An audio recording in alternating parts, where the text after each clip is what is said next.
Hello, good evening and welcome to the program. This is Daily Politics on Trust TV. I'm Abdullahi Ahmed. Tonight, we turn our lens on a rising tide that is reshaping Nigeria's political map.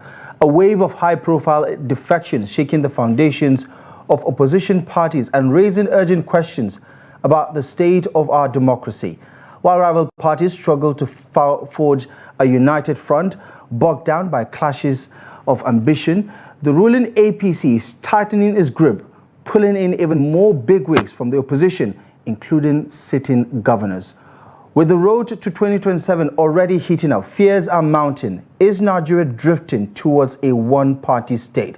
Is the APC consolidating power or simply exploiting incumbency and state resources to weaken dissent? And more critically, are these defections about national interests or naked political survivors?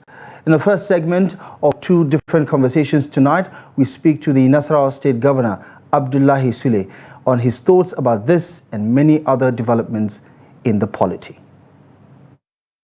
Excellency, thank you for taking the time. Thank you. Let's start with an overview of where Nasarawa State is right now. How is your state faring in the grand scheme of things under your leadership? Well, we thank God where we are at the moment. Before coming in, we set an agenda, we set a mission, we set out our objectives, and we're achieving each one of them one day at a time. We started with area of our own security, which was a major concern when we came in. Today, from what you can see on your own, in the region, Nasarawa is one of the safest. So far, we have been able to maintain the cordial relationship between various communities, because Nasarawa is another mini Nigeria with over 30 different languages, that there are different ethnic groups. But thank God, we have been able to continue living together in peace with one another. So, and God has protected us from some of the problems that we've been having from some of the neighboring states. So in area of security, we can say, we thank God we have achieved a lot. Next is the area of education, which was a major concern for us. And coincidentally, today at the next meeting, it was a major issue now on the technical and vocational education training, which the new Minister of Education has taken it seriously and is driving it. And the MBTE that had come to Nasarawa many times to actually carry out the accreditation of our technical courses was also present there.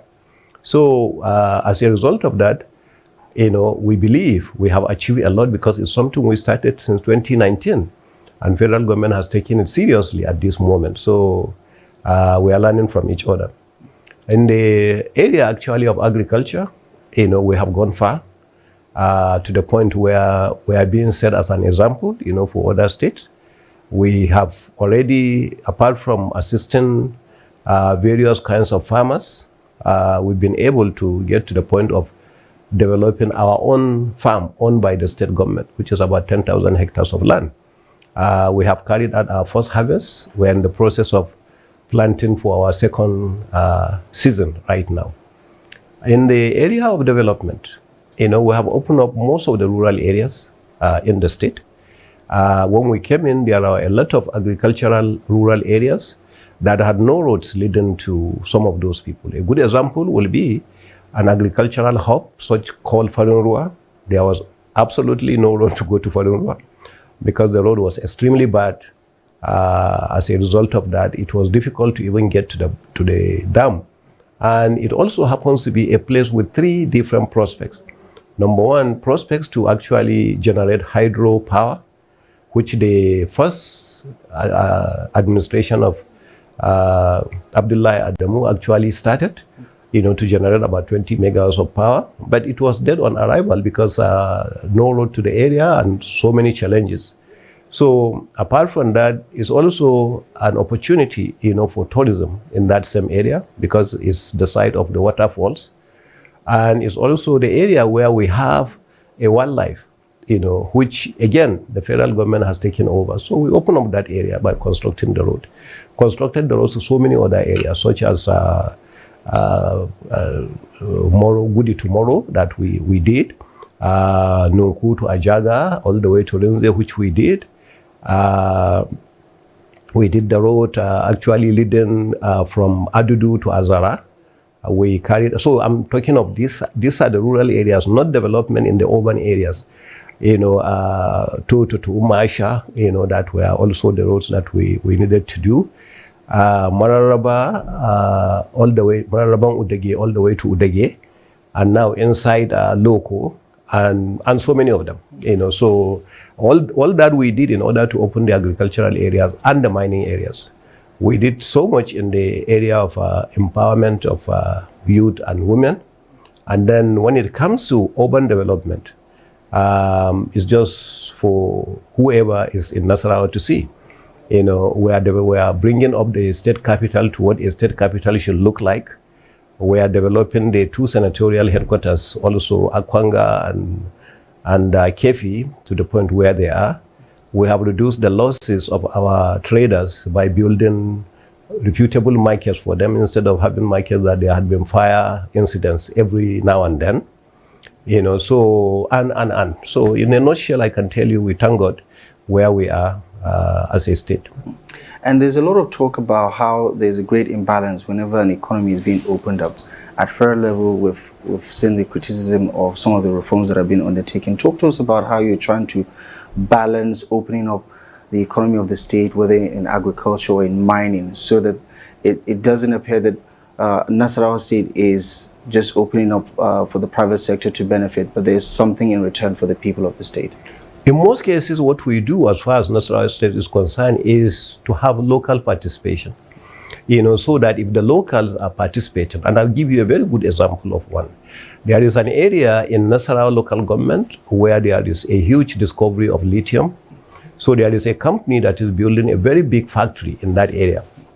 So first we said we need to be, as a state government, we need to be part and parcel of the ownership of that business, even though they have their license.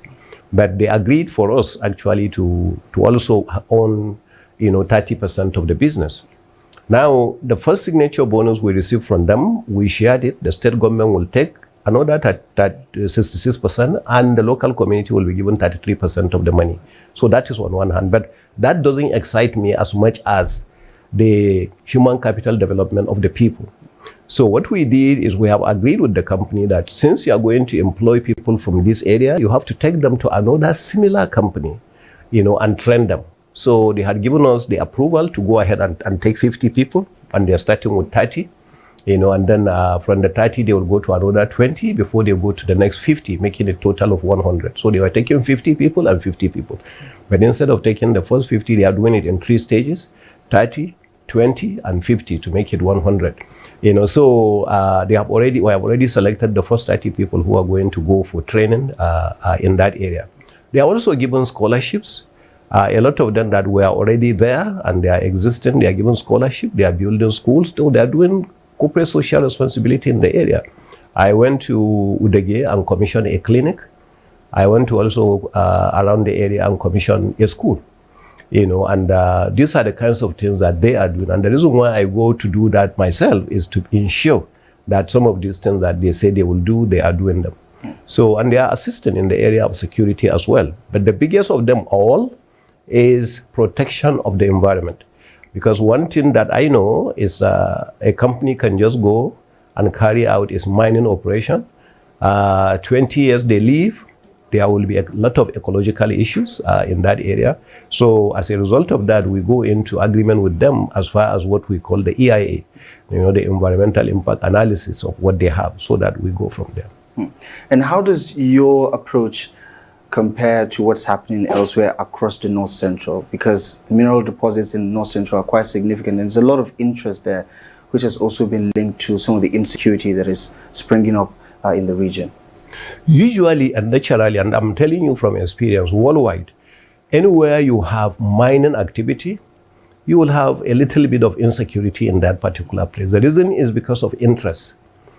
So that's why you see a lot of insecurity in the Congo. You saw a lot of insecurity in Angola in the past. You saw a lot of insecurity actually even in Ghana in those days and the rest of that. So usually it comes with insecurity because of the interest that people have to go in there, and then you have a clash of interest. So So what we do in our own state is we learn from the experience of what has happened elsewhere, and to ensure that we come up with programs that will ensure we don't do that.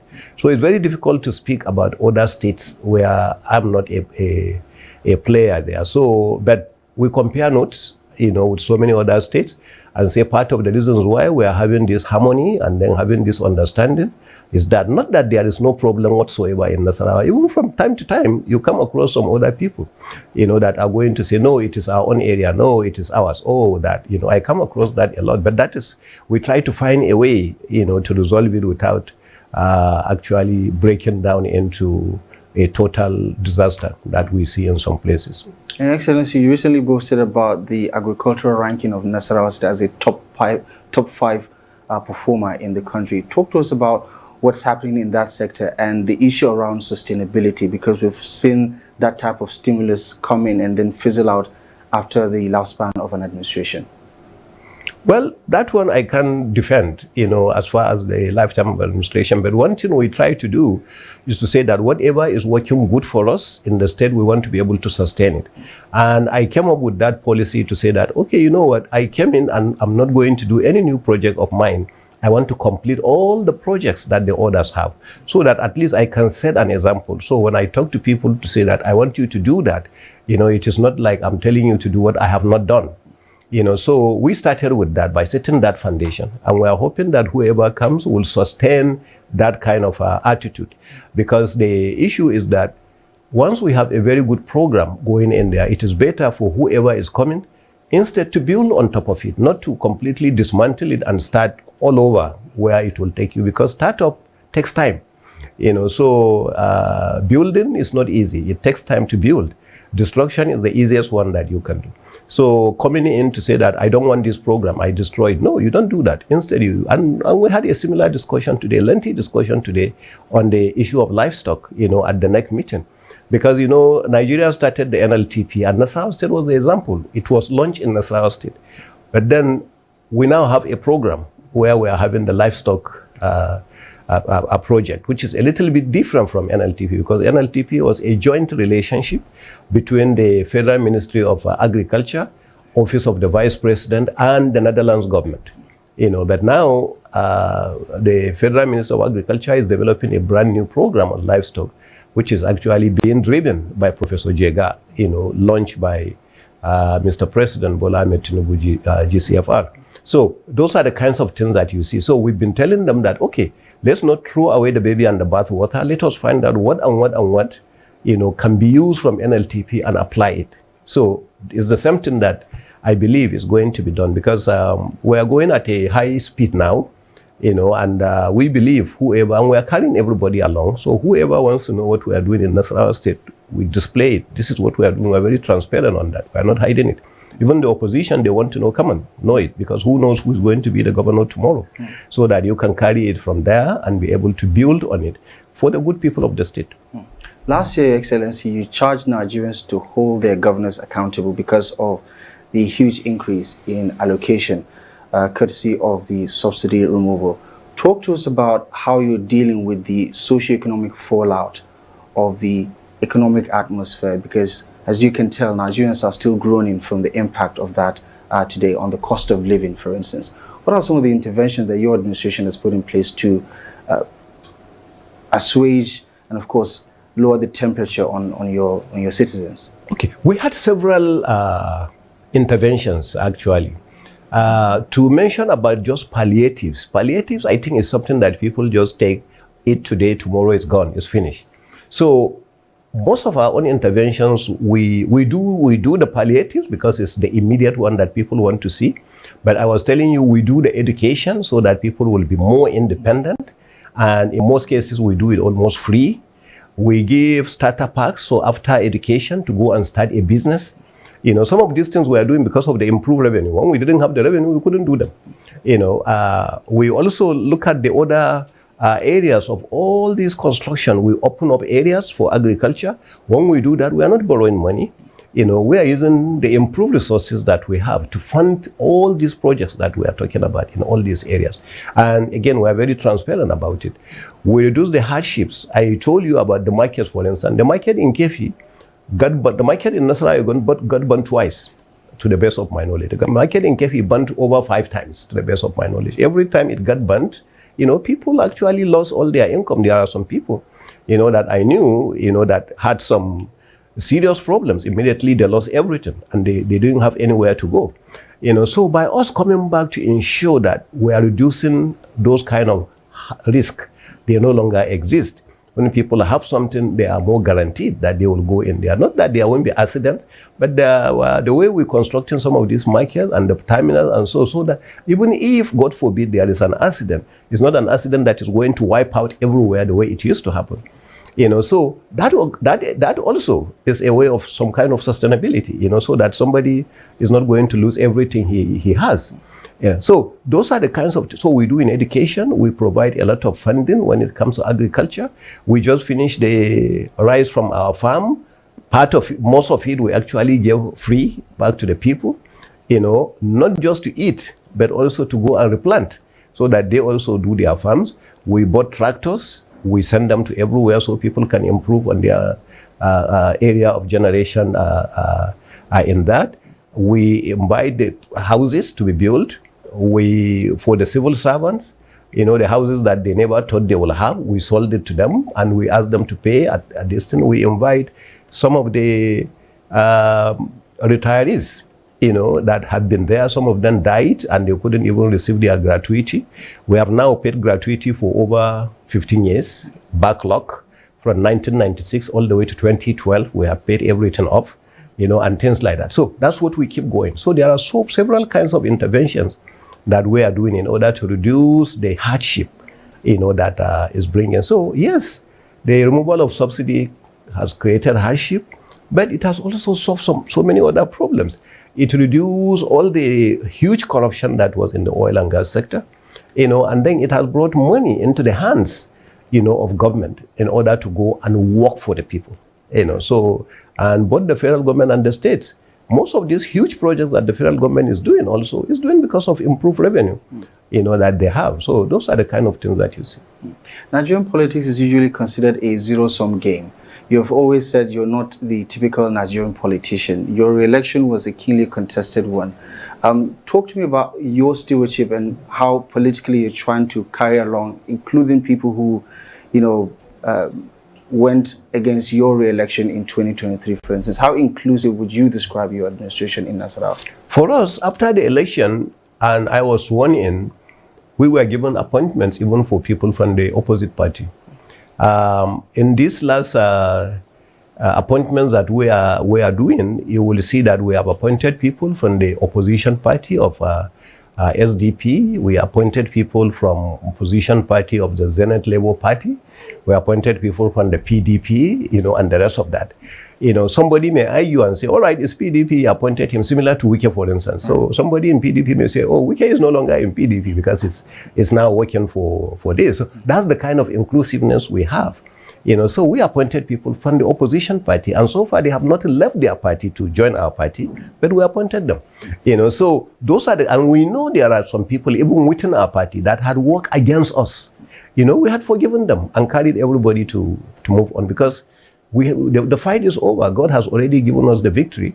There is no need again to go and start being vindictive about other people, because that means you want to fight the fight that God has already finished fighting for you. So that's the way that I personally look at it, and that's the way we just move on. And zooming out across the region, Nasarawa's or North Central recently got its own development commission. Talk to me about what the expectations are and what sort of collaboration currently exists, because you share similarities in terms of challenges as well as opportunities. Insecurity in the North Central has become a big issue of late. Talk to me about the sort of collaboration you're having with your counterparts in the region and what this new development commission is hoping to achieve. Well, your question is even a coincidence, because before you leave now, in the next few minutes, we are meeting with all the governors of the North Central here, and that's continuation of that kind of discussion. So when the commission was actually created and passed into law, we and the president signed, we had a meeting of our legislators and all the governors together to say that, okay, now we have this, what do we do from here? How do we design it? So part of it is we create a lot of awareness, and we do a lot of interaction, and we get close to everybody to say that let us do it together, rather than doing it differently. So we intend through that, to approach a lot of common development for us. Common development in the area of agriculture, in the area of roads that are going to be there, deficit that we are having in housing, then in all these other areas of security. So if we have a joint security operation in some of these areas, it will reduce some of the tension of security of these criminals that you would see. They will do some killing in one state, and then when they are pushed, they will run to another state. So we are working right now to ensure that we don't allow them to do that. Even when you are not attacked as a state, you become very much alert, and then are ready to ensure that you protect the citizens of the state. So as far as the development the commission is concerned, we are going to sit down, and come up with a common plan, developed by all the states, that will hand over to them to say that this is our suggestion. If we want to go into this development commission, you can approach it from this and this and this and this, but you can add yours and put it together. And finally, Your Excellency, the recent political developments in the country has caused quite the national debate about the future of our democracy. Your party is at the receiving end of a huge wave of defections coming your way. I suppose politically you'll be excited about it, but what do you have to say to people who are concerned that we might end up becoming a one-party state in the long run? I don't believe Nigeria will ever be a one-party state. I don't believe even a family in Nigeria will be a one-party family. So I think it is just a fear that people have. The nature of Nigerians like to defend their right. But you see, when you see a big politician living from one party to another, the fear that you are having, for instance, I'm sorry to use, say PDP. PDP didn't even win the election in that particular state that we're talking about. Delta State was not won by PDP. It was not won also by APC at the presidential election. It's the governorship election that PDP won. So it is the same person who actually lost a presidential election that has joined us at the moment. So how do you consider it one party? Even when you are doing that in the process, there were some people within the state who were PDP who say we are not joining, we are not going with the governor. But when you see people defecting and coming back to a party, that means that party must be doing something that the people like, or the people prefer, or the people want to be part of, or they want to be part of that success. So of course, if people are joining you, you have to be happy. As a matter of fact, on Monday, we are going to be all in Delta, in order to receive the governor officially, by coming into our party. So it's just a normal thing, and it has been happening over and over and over and over. In the Second Republic, we saw, when a lot of parties that didn't vote MPN, in 1979 came in 1983 to vote MPN. So you had more governors in that year in 1983 that they had in 1979. When President Obasanjo actually came in 1999, he lost the entire Southwest. When he came back in the year 2003, it's only Lagos that he didn't lose. So he didn't win, but he won all these other states. So I think it is normal. It has happened over and over and over, but people just are having fear of the unknown, and that's what it is. So for me, I'm never afraid that Nigeria is going to go into one-party state. But the President Bola Ahmed Tinubu, just like maybe his other predecessors, is likely going to win bigger votes, more states in this election than he did, in 2023. That's the way I look at it. Thank you so much for your time, Your Excellency. Thank you very much. Appreciate you very much. All right.